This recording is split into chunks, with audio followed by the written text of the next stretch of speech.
Good morning. Welcome to Trading Hour. We're coming to you live from the CNBC-TV18 Motilal Oswal studio. I am Reema. With me is Vivek, and it's a quietish session. The Nifty is currently mildly in the red. The Nifty is at that 22,900 mark, but mid-caps have perked up in trade. The mid-cap index is up close to about 0.5%. And the picture in the market right now is that banks are struggling, particularly large-cap private sector financials. So HDFC Bank is down nearly 2%. You've got cuts in Kotak Mahindra Bank, ICICI Bank. So that's dragging the overall Nifty Bank to underperform today. The Nifty Banking Index is down more than 0.5%. PSU banks, on the other hand, are holding up pretty well. The Nifty PSU Banking Index is up nearly 1%. And there's so much individual stock-specific action, right? You've got Maruti under pressure, despite the company saying that they want to reclaim market leadership, 50% market share by the turn of the decade. ITC is under pressure. M&M, on the other hand, has rebounded after the string of losses over the last couple of days. Good morning, Reema. I hope you're feeling better. Well, like you mentioned, the Nifty Bank is the one under pressure today. Not just PSU banks, like you mentioned, even the entire PSU basket, the utilities, the oil and gas, all of these stocks are actually recovered quite sharply. The utility names look at NTPC, look at NHPC, an upgrade coming in there from CLSA over there, IGL, MGL, some of the private utility names too, names like Tata Power, names like CSE. All of these names actually are doing quite well in the session. Remember, all of these stocks are significant selling pressure, especially in the last 2 weeks. A bit of a bounce back seen in the last couple of trading sessions for these names. Pharma stocks, remember yesterday, they were the ones that were the most battered. Today, quite a few of them have made a bit of a comeback after. But remember, the uncertainty over tariffs over there continue to remain, and that is something that the street doesn't like. And one stock from the broader end of the markets, from the auto ancillary space, Balkrishna Industries, an upgrade coming in there from Investec.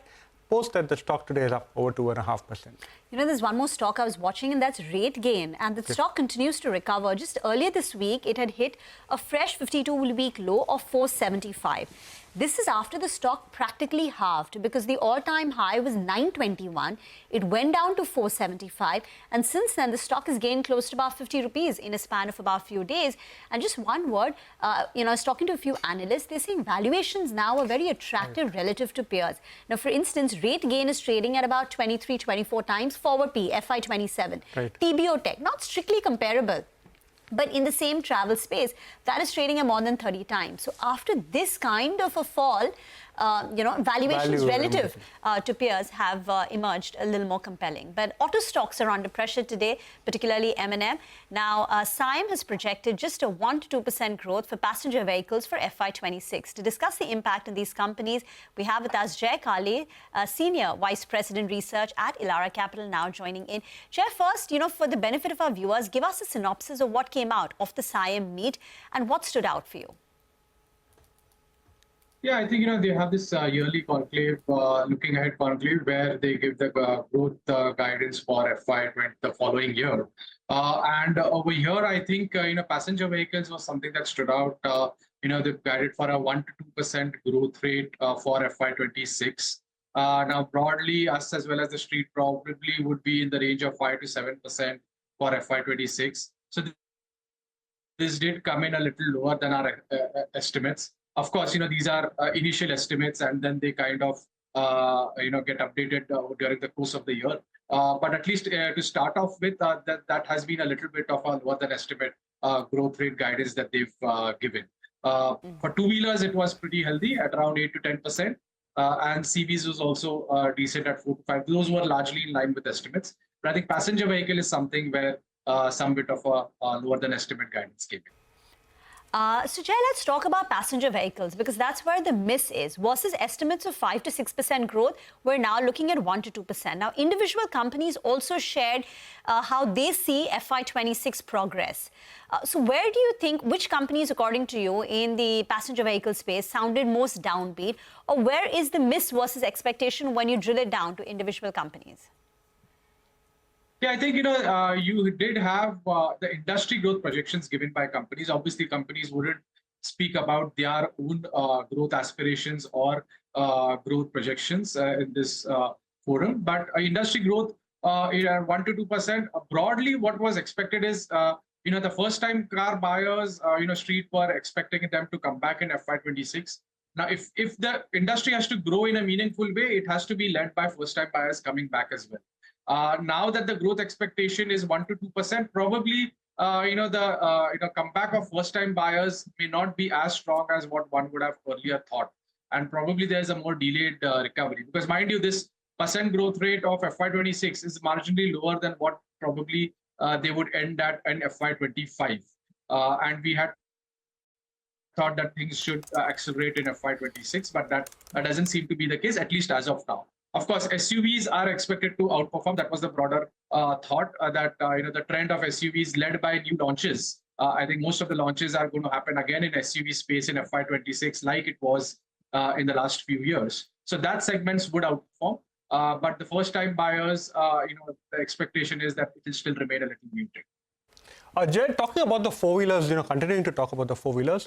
First up, do you foresee further decline as far as EPS estimates are concerned? Because you said that it's not in line with what the street was anticipating. So do you expect downgrades to come?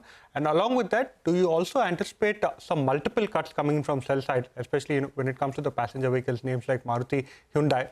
And secondly, SUV makers, where does your preference lie? I think, as far as estimates goes, we'll have to see how things pan out, because obviously these are initial estimates. If we've analyzed last 10 years CM projections versus what actually happens. Of course, there have been years of COVID where obviously things would go haywire, but there has been a 40% odd hit rate in terms of estimates coming, actuals coming in line with the estimates at the end of the year.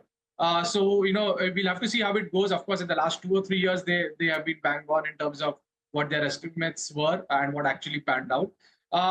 Initially, probably not immediately, I may not expect earnings, but definitely if this 1 to 2% becomes a reality in the next 3-4 months, as we see the growth rates panning out in the start of the FY26, then definitely there could be some cuts. But at least as of now, I don't see immediate cuts from the street. The stock which everyone's watching, Jay, is M&M, because Tesla's firming up its India plans, intensifying competition in the premium EV space. Early days right now, but what would your thoughts be? And if you had to take a position on the stock based on how this may progress, what would your advice be?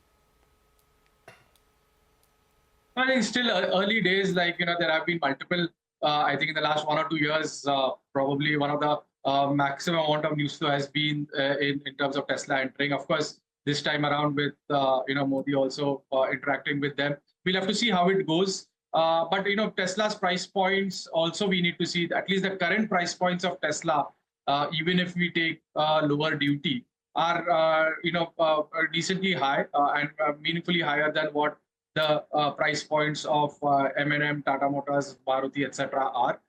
We'll have to see what models they launch in India first. If it's Tesla Model Y, S, X, or then we start off from Model 3. So I think it's really early days to really take a call on that. Currently, we have an accumulated rating on mining. Jay, lastly, when it comes to the MH and CV space, what do you like over there? And two-wheelers, where does your stated preference lie? Yeah, so we are very cautious on the M&HCV cycle. On two-wheelers, our preference remains TVS followed by Bajaj. Thank you so much, Jay, for joining us, giving us a sense of the outlook as far as the passenger vehicle, two-wheeler, as well as the M&HCV space is concerned. Well, let's now slip into a short break. Up next, we'll discuss what's buzzing in the commodity space with Manisha Gupta.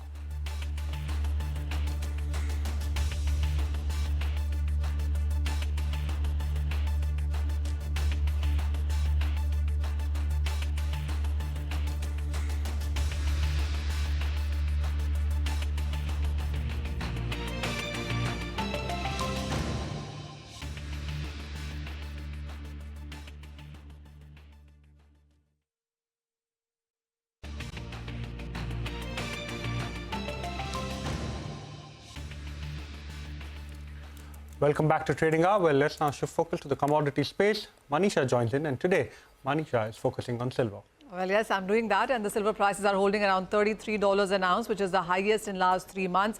And if you look at the price trajectory, while we have seen gains of around 21% in the previous year, the silver prices already are up by nearly 14% for this year as well. Well, you could see 97,000 on your screens there, and that is the price without GST and without making charges. So in that sense, when you look at the Indian markets for silver, we already are trading above a lakh rupees a kg therein. Well, the support comes in from the fact that you're looking at strong investment demand. The silver jewelry demand for the Indian markets also has been on the higher side. And add to that the fact that the demand in electrification industry also seems to be supporting prices. If you look at the Chinese market, well, they've put up 357 gigabytes of silver and electric power in 2024, and they could be increasing that number therein. For the Indian markets as well, the support comes in from a statement from ONGC where they say that they are going to be investing 1 trillion rupees in wind and solar by the end of the decade. So that would mean more silver demand continuing there. A report from Indonesia also says that they are going to be adding 17 gigawatts of solar energy in this year itself. So everywhere that you see the solar, wind, electrification, this is where silver is used. And we are looking at those numbers increasing and a build up on 2024. And this can continue until 2028. This is a fifth straight year of silver deficit in the global markets, and the demand is expected to be on the higher side, hit a record for a second straight year, and that in turn seems to be supporting silver. That is the range that we've seen in sense of silver prices for last couple of years. So while last year the range was $22 to $35 an ounce, we are trading at around $33 an ounce right now, with expectation that you could be looking at $38, even $40 an ounce of a silver prices in the year 2025. Thank you, Manisha, for that. We will slip into a break on that note. We'll come back and discuss market technicals. Stay tuned.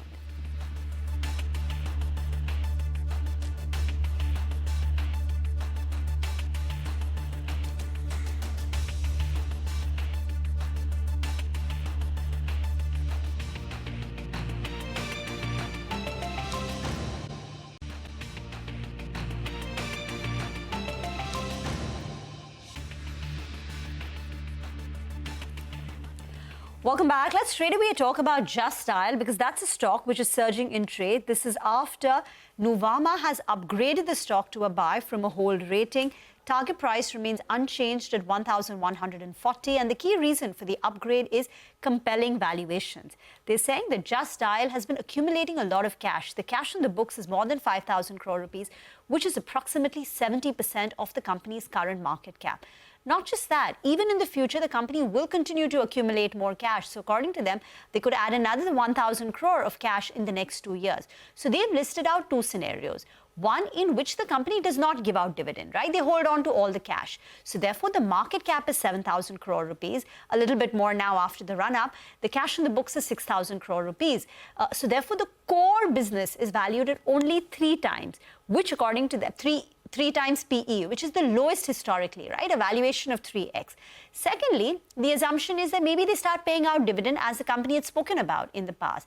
And if that is the case, then the dividend yield turns out to be very attractive. So basically, in a nutshell, they're saying the company has a lot of cash. They will continue to generate cash. And whatever they do with the cash, the valuations therefore now are very attractive because cash accounts for a majority of their market cap.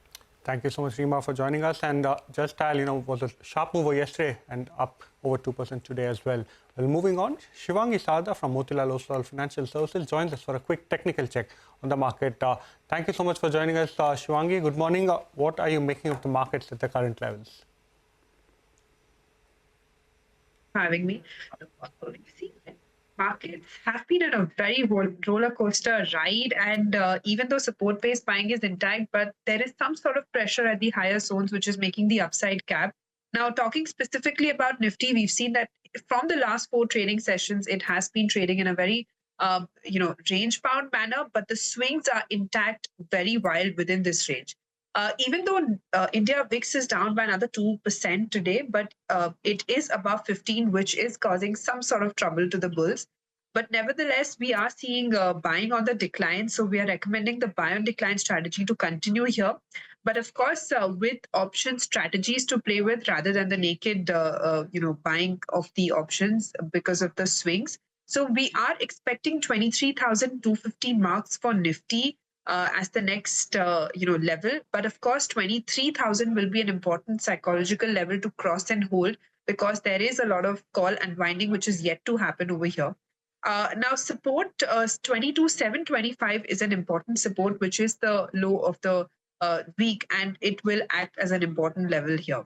Now, talking about Bank Nifty, we've seen that the smaller banking names are now contributing and have witnessed long build up in the last two trading sessions. After yesterday's short covering move, we've seen that today it is roundabout stable but holding above 49,000, which is a plus. Of course, there is some lack of momentum today, but overall it is holding. So buy on decline to continue over here for the next targets of around 50,000 to 50 marks and a support of close support of 49,000 levels here for banking index. Thanks. Shivangi, what are your individual picks for the day?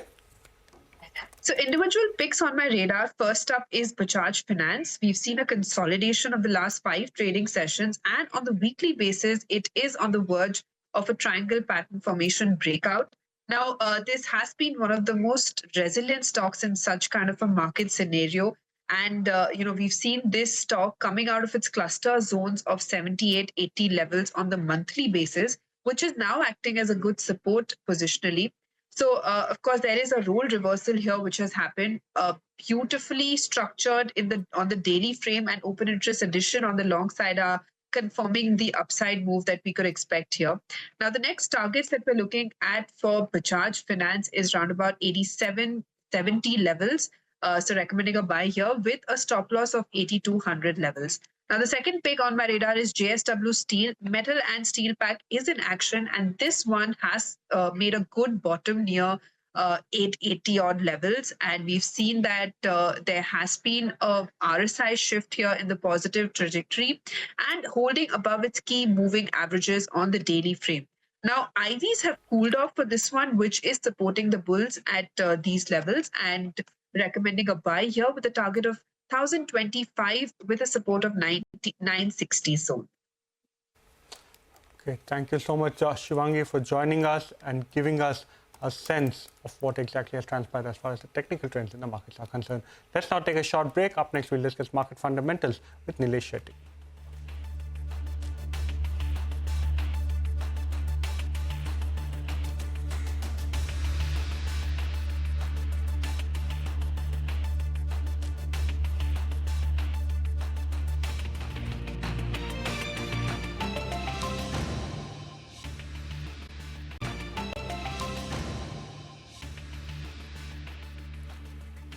Welcome back to Trading Hour. Well, as promised, Nilesh Shetty, Portfolio Manager of Quantum Advisors, joins us now to discuss market fundamentals and his top sectoral picks.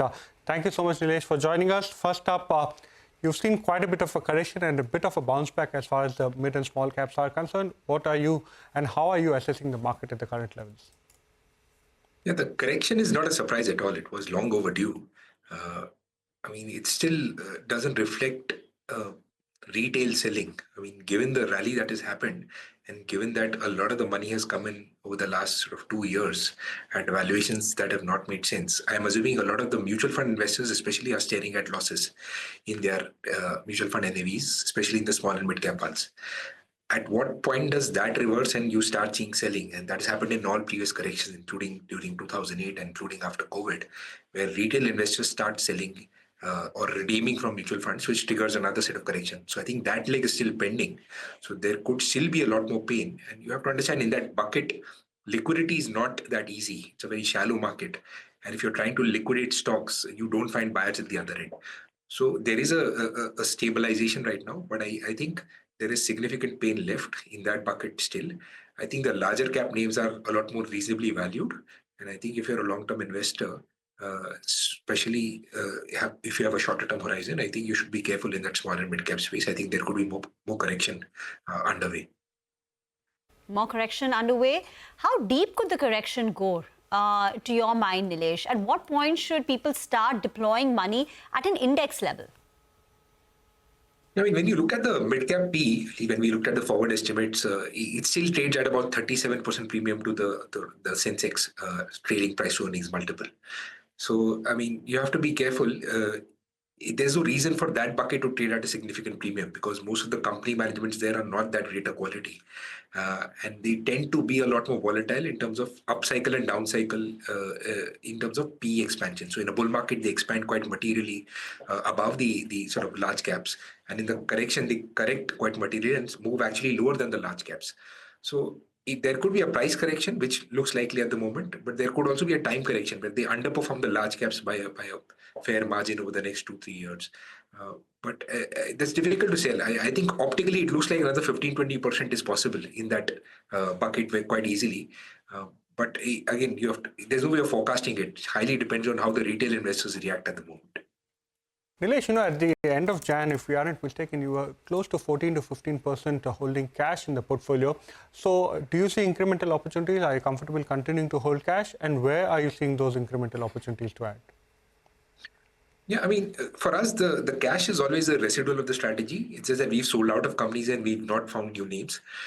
We are now getting some names coming through and getting closer to where we would like to buy them. So the strategy follows a value style, and we have a strict limit of where you would like to enter particular companies purely on valuations. So they are getting closer. They are within 10% range. There are a couple of names where you would like to increase weight, including in IT companies, where we've seen some correction in valuation. But otherwise, it still remains around that 14-15%. It has not materially changed. You want to increase your weightage in IT companies? Which ones, Nilesh, attract you right now? And any thoughts on Hexaware, the one which got listed yesterday? Yes, so I will not be able to comment on specific names, but our focus has always been sort of large cap IT names. We've not been sort of great allocators in sort of especially tier 3 IT names. It's always been companies in the top 5 or top 6. I think scale plays a big role in that sector. And I think the smaller companies tend to do well sporadically, but a lot of them are not able to scale up eventually. And they're not able to match up to the big players. So our allocation, if we increase, will be in the larger cap names. Nilesh, coming back to the financials, you said that you do see some opportunities there, especially in the larger names. In terms of financials, banks, private, public, NBFCs as well as MFI space, where are you seeing the opportunities, or what is your stated preference? So our largest positions remained in large private sector banks. Now, they've actually missed the entire rally over the last 3 years. They've actually been silent observers, despite sort of fundamentals improving quite materially, including on the balance sheet side. And of course, you're waiting for credit growth to pick up. There have been a few regulatory headwinds, but apart from that, in terms of valuations, they are trading at a significant discount to their long-term averages, and the long-term story is still the same. It's not materially changed. Credit sort of has to grow at about 2x of real GDP growth, and if India is growing at sort of 6.5%, credit for the sector will grow at sort of 12-13%, and these banks will tend to grow faster than that. So at least that is where we find opportunities in large private sector banks. And increasingly, actually, we found opportunities in the savings side of the theme. So we found insurance companies a lot more cheaper in terms of valuations. We found asset management companies which have sort of come to a buy limit where you added. So currently, we have about 40% in the BFSI space, but a lot of the new names actually came from the savings side of the household balance sheet. Okay. Yeah, sorry, go ahead. Nilesh, what about utilities? Quite a few of the PSU stocks, especially in the power space, in the oil and gas space, quite a lot of them have seen significant correction, in some cases 30-40% from the peaks. Do you like any of these names, government-regulated entities? Would you look to add them in the current fall? Yeah, thermal power utilities, they tend to run on a fixed sort of return on equity model. So it's very surprising for a company that makes about 15% ROE, why it should trade at 3 times price to book or 4 times price to book. I mean, you're making a sort of at 3 times price to book, your yield is about 5%, which is much lower than a long bond. So it's a space that we've not allocated to. We have exposure to gas utilities, where we think there is a story there, where gas penetration continues to remain low and volume growth should be a lot higher, given the transition that we're experiencing from the thermal side to sort of gas. So their valuations, we think, are a lot more reasonable, and we have allocation there on the gas utility side. Thank you, Nilesh, for joining in. That's a cautious voice on the market. They hold 14-15% in cash. And they're saying it's not unreasonable to expect another 15-20% kind of a correction in small caps. That's subject to if retail investors now pull the plug and perhaps stop investing in the markets or withdraw their money. But let's move on to another important story. BJP has named Rekha Gupta as Delhi's new chief minister. The first time MLA from Shalimar Bagh will take oath in a short while from now in her residence of Prime Minister Narendra Modi, Union Home Minister Amit Shah, along with other union ministers. Shivani Bazaz is now joining us outside the Ramlila Maidan. Well, absolutely, Rima. There is a lot of cheer outside Ramlila Maidan. There is a lot of commotion. Delhi police had already warned that there will be a lot of traffic and, the movements are restricted because, as you said, Prime Minister, Home Minister, BJP President JP Nadda and a lot of other dignitaries, the Chief Ministers of NDA-ruled states, the Deputy Chief Ministers of these states, ex-CM Atishi, AAP National Convener Arvind Kejriwal, all of these people are expected to be here at Ramlila Maidan any time now for the swearing in of the fourth woman Chief Minister of the national capital, Rekha Gupta. As you rightly mentioned, first-time MLA from Shalimar Bagh and three-time councillor from the same place. This is not she's not new to the politics, she's been around in the BJP for 25 years now, and before that was the president of the Delhi University Students' Council. Other people are also expected to take oath with her today, and as we were discussing on the channel yesterday, that there is a lot of community and caste dynamic at play in the cabinet that has been spelled out so far. So there's Parvish Verma, there is Manjinder Singh Sirsa, there's Ashish Sood, there's Pankaj Kumar Singh and Kapil Mishra, who are going to take oath. So we're expecting a lot of more commotion over here. If you can see in the background, there are dhols being played in the Ramlila Maidan. So we are expecting a lot of action from here. For right now, we are waiting for the arrival of Prime Minister and other dignitaries for the swearing-in ceremony of Rekha Gupta. Thank you so much, Shivani, for joining us and giving us a sense of what to expect as far as the Delhi political landscape is concerned. Well, time now for a short break. Excerpts from our exclusive conversation with Rohit Java, MD and CEO of HUL, on the other side.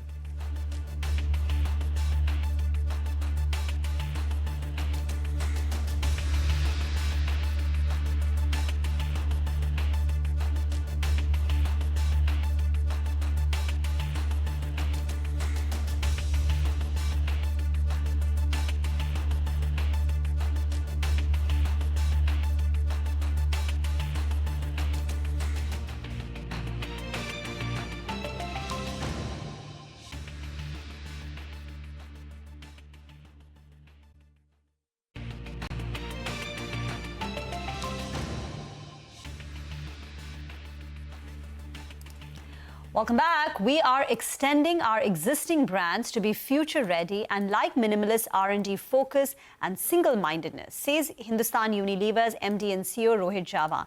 In an exclusive conversation with Shireen Pan, listen into excerpts of that conversation. Let's talk about the proliferation of digital brands and what that means for a company like yours. Does it make sense to build versus buy at this point in time? You've just done a big deal. You've bought Minimalist, the skincare brand. It's a 3,000 crore rupee deal that's been done. And you intend to let that run independently as a speedboat within the HUL ecosystem. But does it make sense to build or does it make sense to buy? So our approach to, first of all, let's be clear about what is digital brands. Because digital first brands for sure, because it's quite, it's easy. Not easy, but it's easier to find product market fit by using digital medium because you can try different things, you can optimize, iterate all the time. And we've done that. We have an incubator, started with a beauty business. We've incubated, we've created new brands. Some we have stopped, like Acne Squad. Some we have pivoted, like Novology. Some we are rolling out because we found a product market fit, like Simple and Love Beauty Planet, and they're going to offline. And that method of growth is not that different from any other so-called digital brand, first brand. So I think today we have the wherewithal, the tools, the capability to do exactly what any so-called first brands can do. But at the end of the day, you do need to go to serve the entire country. You need to go to offline channels. You need to be consistent. You have to innovate constantly. You need technology. You need the patience to be 16 years and still doing this brand line. And you need strategic depth and discipline. So I think that is something what we can bring. And we have various ways in which we expand our portfolio to good demand spaces. We have built brands ourselves, like Love Beauty Planet, like Novology. We have borrowed brands from Unilever and brought them into the market, like Simple, like Liquid IV that we're just launching. And when we find that we don't have a solution in either of these two spaces, we always have the opportunity to go and look at right portfolio fit, and that's where Minimalist, an excellent brand, standing for very sharp transparency in active sciences, comes into play.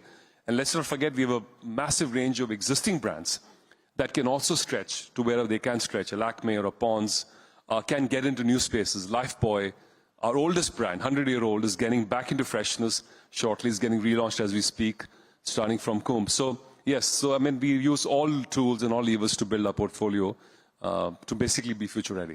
You know, speaking of being future ready, and I just want to dwell a little bit more on the Minimalist deal that you've done, as well as your own experience of building D2C brands, and you gave us examples of Love Beauty Planet and a bunch of others.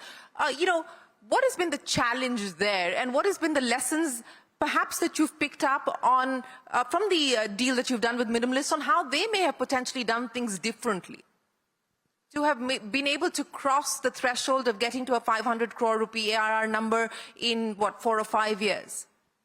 Yeah, I think for all of us budding entrepreneurs, you know, entrepreneurialism is obviously fraught with risk, and of hundreds of brands that get launched. And by the way, I really encourage the ecosystem in India, and I welcome people who, you know, bring in new things and innovation in the market. So that's a good thing for the country as a whole. So let's keep doing it.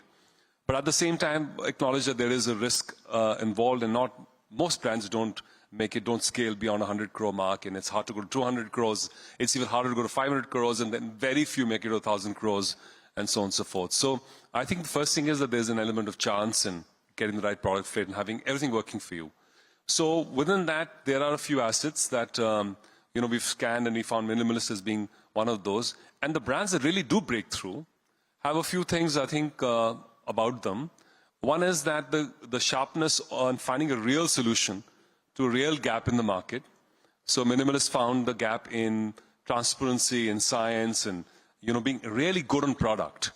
Because there's a lot of claims out in the market, but if you look at Minimalist, when I speak to the founders, they said, whatever be the case, I'm going to make a great product.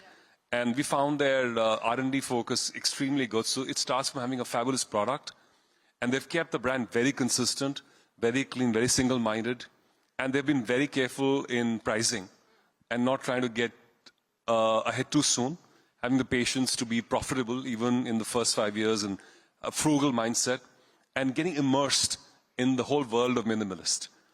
You know, they themselves sell, they have a D2C side, of course, they hack problems with the consumers, they know what's working, not working. It's that level of ownership I wish, you know, we could infuse everywhere, because that's really creates that immersion in ownership, the live and breathe 24/7 the brand. That's what makes for excellence. And when we do that in our existing brands, we see significant years of success, and when we don't take our eyes off the ball, and then we go to course correct. So really it's all about all of those things, nothing very complex, but hard to replicate. You were talking about relaunching some of your power brands. They enjoy significant amount of legacy as well as loyal consumer followers as well. But you know, what are some of the things that you need to be mindful of as you try and relaunch a brand that has had a deep impact in the consumer's mind? What do you not want to do? What are the do's and don'ts? Take Lifebuoy, for instance. I mean, it's a brand that we just spoke about. So Lifebuoy is 100 years old. It's, you know, was born to basically address the hygiene issues, and there's matters of life and death in those times in people. And even today, we know that during COVID, it had high relevancy. What the brand has done is evolved from a, you know, a carbolic soap when I joined the company to a milled soap, and now from, you know, preventing germs, bacteria, tandurusti ki raksha karta hai Lifebuoy. Have you heard this jingle? There you are. So I mean, Gen Z, everybody's heard that, even though it's sold. And, you know, it's built some distinctive brand assets like the red color. It's jingle, which I just mentioned. It's a sound signal. I thought you were going to sing it for us. I'm going to let our advertising do the job. You don't want these guys to run away. And finally, I think it's a brand that's straight true to times. And now we have We are moving towards skin protection. Its formulation has got a new technology that has vitamins. It can also has enough space to us to put goodies. So it's going to be essentially about preventing skin infections, and it remains contemporary. So I think all great brands, and there are many, that can remain contemporary, have to constantly be relevant. And relevant means relevant in both product format, relevant in how we speak to the consumer. You can't speak to the consumer the same way as we did 30, 40 years ago, and offering benefits that are more contemporary. But some things must remain absolutely universally and secularly true, which are what we call distinctive brand assets. There are memory structures that are basically built over years through investment. It's like capital investment. You don't change that. And the brand positioning, because hygiene will remain relevant for centuries in the future, but what it means exactly might keep shifting. So it's the brand positioning, brand communication idea, distinctive brand assets. They must not remain, they must not change. And that's how great brands remain great for a long time. Some that don't die. So, it's a very clear outcome. Well, a very interesting conversation there with the top brass at HUL. Time now for a short break. We put the spotlight on banks in Q3 FY25 on the other side.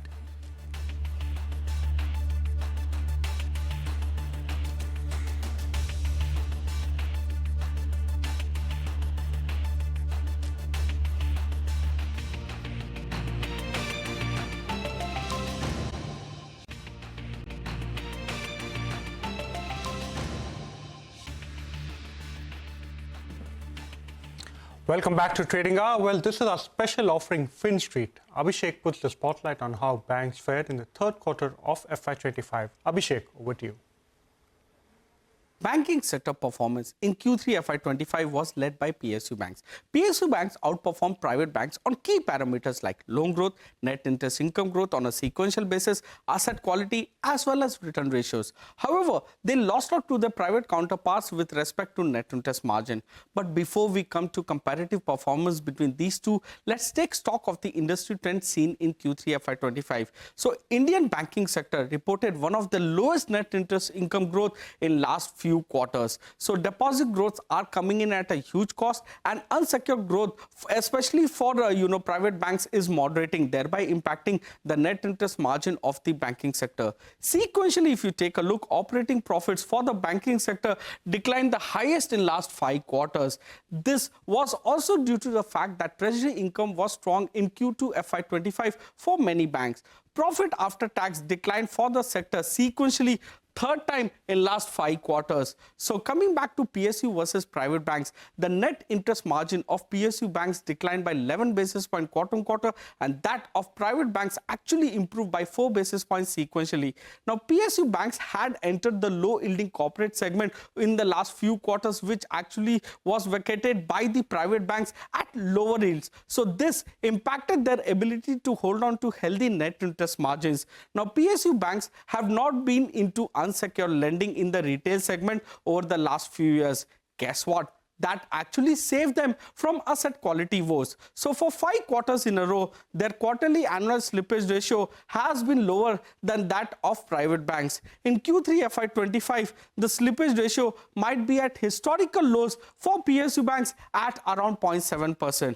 PSU banks have outperformed private banks on asset quality. So gross NPA ratio and net NPA ratio of the PSU banks actually declined on a sequential basis in Q3 FY25, while gross NPA ratio and net NPA ratio of the private banks increased quarter on quarter in Q3 FY25. Loan growth of PSU banks on a year-on-year basis has been better than that of private banks for second quarter in a row. Now, private banks' loan growth is actually impacted due to slowdown in loan growth momentum that you are seeing in SDFC Bank. So, return on advances on an annualized basis has actually declined for PSU banks and private banks on a sequential basis. However, PSU banks have outperformed on return on advances if you take a look at the 5 quarters. So over the last 5 quarters, their return on advances has improved by 39 basis points when compared to 15 basis point decline for private banks.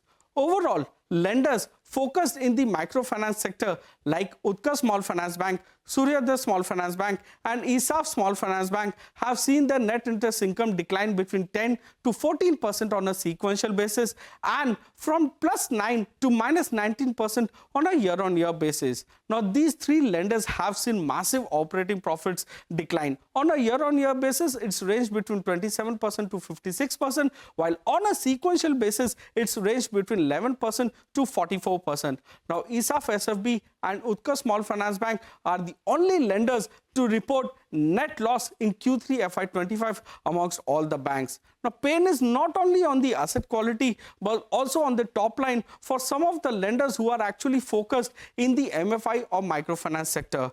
Let's take a look at the outlook. Now, loan growth may pick up in Q4, but may remain sluggish on overall basis. Liquidity deficit is coming down in the banking sector.